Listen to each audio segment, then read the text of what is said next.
नमस्कार. या चॅनलवर तुमचे स्वागत आहे. आजच्या लेखाचे नाव आहे कराग्रे वसते लक्ष्मी.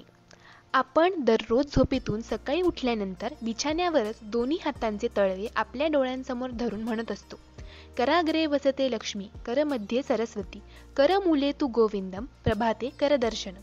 वरील हातांचे दर्शन घेऊन म्हणाव्याच्या मंत्राचा अर्थ असा की हातांची 10ही बोटे अग्रणी भागात लक्ष्मीचा वास असतो, तर मधातील भागात सरस्वतीचा, तर शेवटी गोविंदम म्हणजे परमेश्वराचा वास असतो. म्हणून नित्यनेमाने वरील प्रकारे दर्शन घेतल्यास सर्व कार्य सुरळीत होतात अशी आपली श्रद्धा असते. आता कराग्रे कर याचा अर्थ पाहिल्यास संपूर्ण हात हा होतो. म्हणजेच आपण कराग्रे म्हणजे संपूर्ण बोटांचे अग्रणी भागांचे दर्शन घेतले म्हणजे लक्ष्मी म्हणजेच संपत्ती आपोआप चालत येईल या खोट्या भ्रमात राहू नये. कारण आपल्या वाट्याला ते कसं आलं हे तू प्रामाणिकपणे अविरत करीत राहा, मग लक्ष्मी प्रसन्न होऊन कृपादृष्टी करू शकते. सूक्ष्म दृष्टीने प्रत्येकाने विचार केल्यास प्रत्येक मानवाला ईश्वराने देहाला जे अवयव दिले आहेत त्यांचे मोल किती अनमोल आहे हे केव्हा कळेल?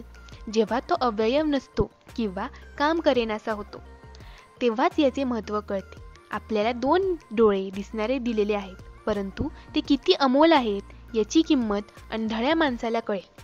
काम करण्यास 2 हात, श्वासांसाठी नाक व तोंड, चालण्यास पाय, ऐकण्यास कान म्हणजेच प्रत्येक अवयव ईश्वराने फुकटात दिले असून त्याची आपल्याला तो अवयव सुदृढ आहे म्हणून किंमत नाही. प्रत्येक अवयवाची किंमत काय असते ही बाब आजारी माणसाला विचारावी.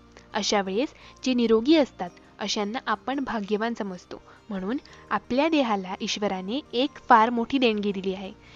जे अवयव कोणत्याही कारखान्यात कोट्यावधी रुपये खर्च करून ईश्वर निर्मितीसारखे होऊच शकत नाही. म्हणून आपल्याला दिलेल्या देहातील अवयवांचे त्या सर्वोच्च परमेश्वराचे आभार मानून धन्यवाद द्यायला पाहिजे. तसेच निरोगी बलवान माणसाने गर्व करून प्रदर्शन करू नये, कारण ती शक्ती कोणताही जास्त अहंकार करू देत नाही हा निसर्ग नियम आहे.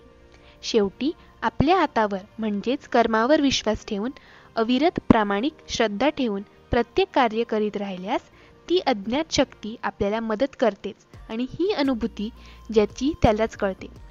सत्कर्माचे फळ हे चांगलेच मिळेल, परंतु त्याला वेळ लागेल. दुष्कर्माचे फळ ताबडतोब मिळेल, परंतु ते तात्पुरते असते. म्हणून सत्कर्म हे शाश्वत आहे व ते आपण करीत राहावे. धन्यवाद. व्हिडिओ आवडल्यास व्हिडिओला लाईक करा, शेअर करा आणि चॅनलला सबस्क्राईब करायला विसरू नका.